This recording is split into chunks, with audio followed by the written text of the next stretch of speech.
Assalamualaikum warahmatullahi wabarakatuh. Perkenalkan, nama saya Adriana Julian Kuresta dengan nomor NPM 23170510002 kelas D. Di sini saya akan menjelaskan tentang bagaimana saya membuat soal ini dan apa jawabannya. Jadi yang pertama-tama saya membuat soal ini dengan melihat dari materi PPT ini, yaitu Expert System Development. Di sini menjelaskan secara rinci bagaimana pengembangan sistem pakar, kemudian definisi dari si sistem pakar, kemudian di sini ada arsitektur dari sistem pakar, ada user interface-nya, ada knowledge storage, dan juga generation system. Ada penjelasan dari sistemnya, dan ini ada kayak flowchart gitu. Kemudian di sini ada proses dari pengembangan.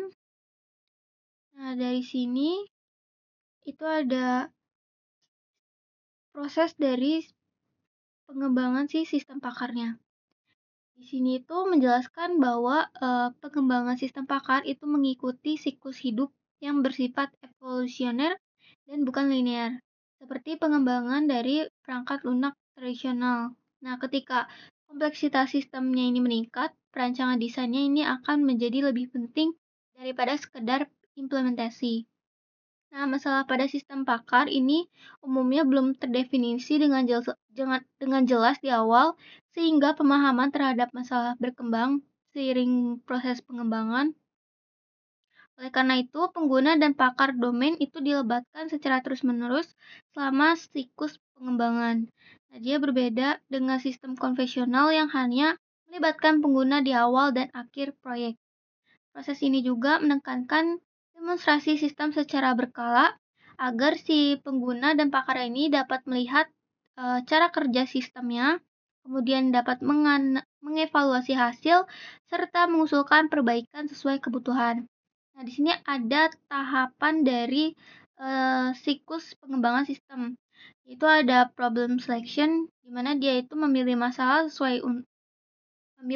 yang sesuai untuk diselesaikan oleh si sistem pakar. Kemudian kedua ada prototype construction, itu untuk membangun prototipe awal untuk menguji pengetahuan dan mekanisme penalaran. Yang ketiga ini ada formalization, di mana dia itu untuk memformalkan pengetahuan pakar ke dalam representasi yang dapat diproses oleh sistem. Dan yang selanjutnya ada implementation, di mana dia mengembangkan sistem pakar secara penuh. Kemudian ada evaluation, yaitu mengevaluasi kinerja dan keakuratan sistem. Yang terakhir ada long term evaluation, di mana dia menilai sistem dalam penggunaan jangka panjang dan melakukan pemeliharaan pengetahuan. Nah, dari penjelasan ini itu mencerminkan bahwa pengembangan sistem pakar itu bersifat iteratif, kolaboratif, dan berorientasi pada validasi pengetahuan sebagaimana dijelaskan di PPT ini. Nah, untuk soalnya, di sini saya membuat tahapan dalam proses pengembangan expert system, yaitu mencakup apa saja.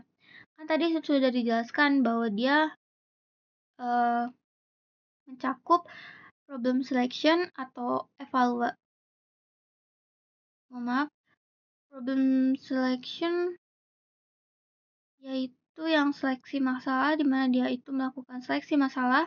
Selanjutnya dia melakukan prototype construction, di mana dia mengkonstruksi si prototipenya.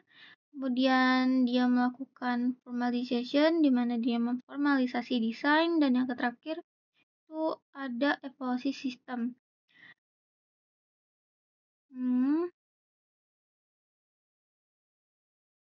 Nah, jadi yang tidak atau yang bukan itu adalah yang bagian integrasi CE atau CD secara otomatis. Kita coba untuk ini. Dan ternyata benar. Baiklah, mungkin segitu aja penjelasan dari saya. Mohon maaf jika ada salah kata. Saya akhiri. Wassalamualaikum warahmatullahi wabarakatuh.